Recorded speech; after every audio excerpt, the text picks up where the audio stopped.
Well, I don't know if I'm supposed to do this one, but I still got 20 minutes before the library opens. Now, somebody gave me this phone and its speaker don't work, so I gotta go in and friggin' check my, check and see if the microphone works for every video that I post. But I mean, it's a pretty nice phone, and I'm not gonna sit here and play games with paying anybody like a monthly premium if I could just walk to a public place and use a free Wi-Fi.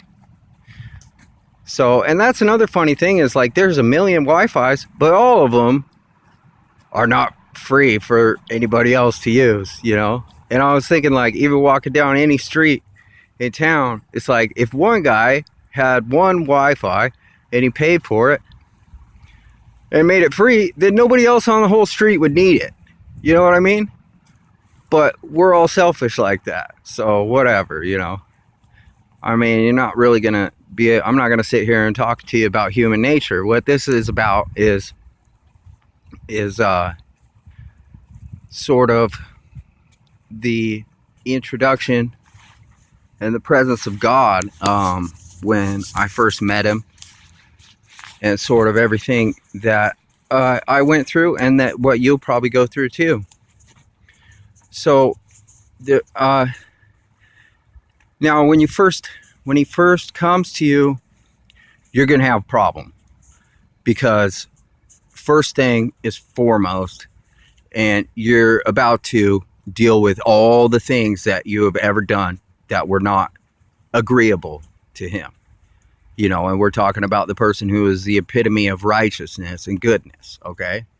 So, I mean, even you guys that you think you're in the church and you're saying, holy cow, like that's a good idea. Think about that for a minute. Holy cow. And just because you didn't say shit, like that's a good idea? No, because Moses and Aaron assassinated every single person that made a holy cow coming down from that mountain. You know what I mean? So holy cow is not something that's going to be a good thing. Now, when God comes and you hear his voice, it's so extremely painful that you can't do nothing but just lay there, and scream in agony. But as the process goes on, you have to understand that what you're going through is this sort of baptism by fire, and you will either wash yourself clean of these things that you're being punished for, or you'll stupidly continue to do them. You know what I mean? So, don't argue with him. Accept responsibility for everything that you've done. And most importantly, stop doing it. Now, the first thing that happens is you learn to stop thinking in your mind. Now, in a conversation, you normally have this concept where you're storing up what you're going to say to somebody else, or your mouth is sort of a filter for what you might say and what you might not say, in your head. But with God, he hears every single thought. Okay? So you learn to speak with him by not thinking at all and allowing his thoughts to come into your mind. And in that way, your mind becomes the filter. And this cleanses the mouth. Okay? So, you start to learn like where cursing, using foul language and cursing and stuff is bad. I mean, you're still going to have problems, especially if you were raised in it like I was. But, there's a time and place for everything. And then you're going to go through, punishments and judgments of all sorts of different things that you do. But slowly and surely, he works with you and he heals you of all these negative things that you do. And this is a process of cleansing or washing or preparation or cleaning, his house. And this is so that, someday, heaven's going to be a perfect place, right? And so it's like, you could keep doing drugs, but you're going to get hit, with lightning bolts, or you can keep like freaking doing whatever it is that you think that is okay, but in your heart it's not, and he knows it's not, but he cleanses you over time. So for me, it was like all of a sudden, divine intervention, you know, uh, even to the point where like, and I've read this in like books like The Cross and the Switchblade too, where like when God is there, people will do drugs and all of a sudden they won't even have any effect. And that's something that he can accomplish as they're going through the process. So the first thing that happens is you learn to listen to him. And then you just work on one thing at a time that's wrong with you, and it's a lifelong process. But he ain't gonna let you go, If you believe in him and you're his, then he ain't gonna let you go, And you learn, like, eventually you learn that you're this sort of,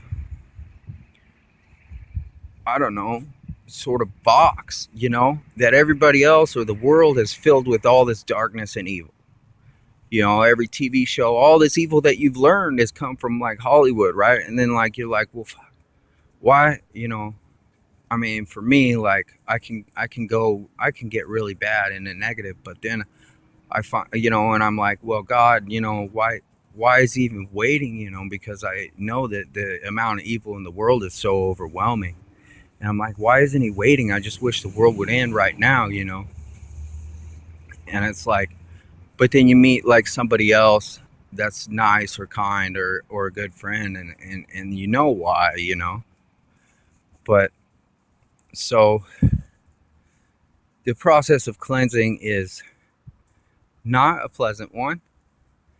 I don't think that any doctor's going to tell you that it is either. But it's helpful, and it results in a good person.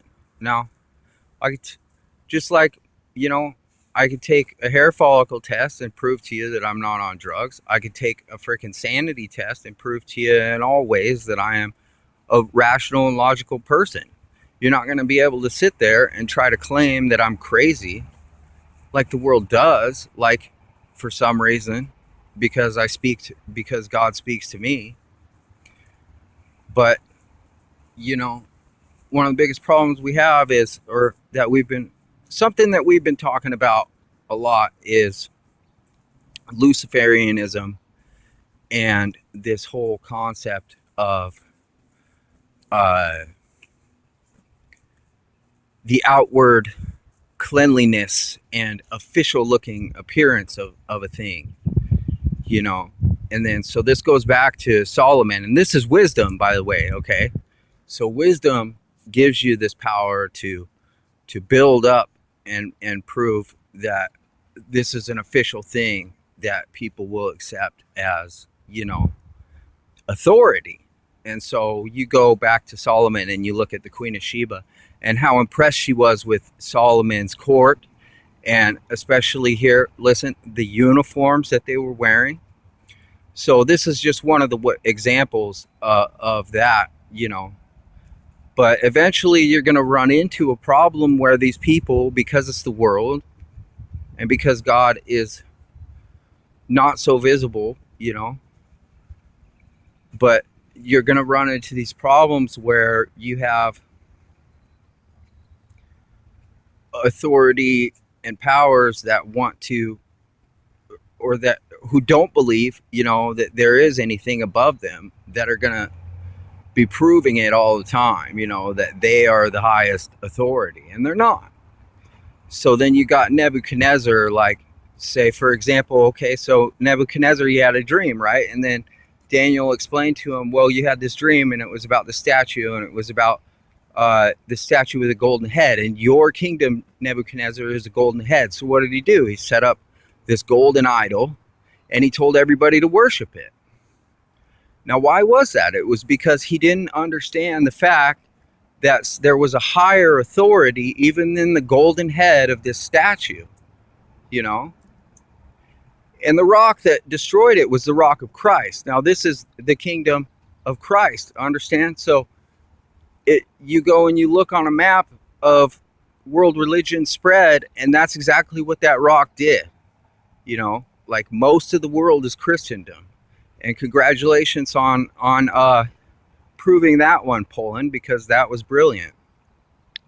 But when it comes down to it, you're not going to be sitting there as a Christian or anybody else, even Muslims, okay? Listen, if your God is more powerful than all humankind, and I'm speaking to Islam, then why is it that you are the ones who are meting out justice and judgment upon all humankind?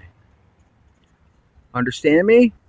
Like, I know, and this is how I cope with evil, you know. I know that God is a witness to all of it, and that someday He will be the one who takes judgment and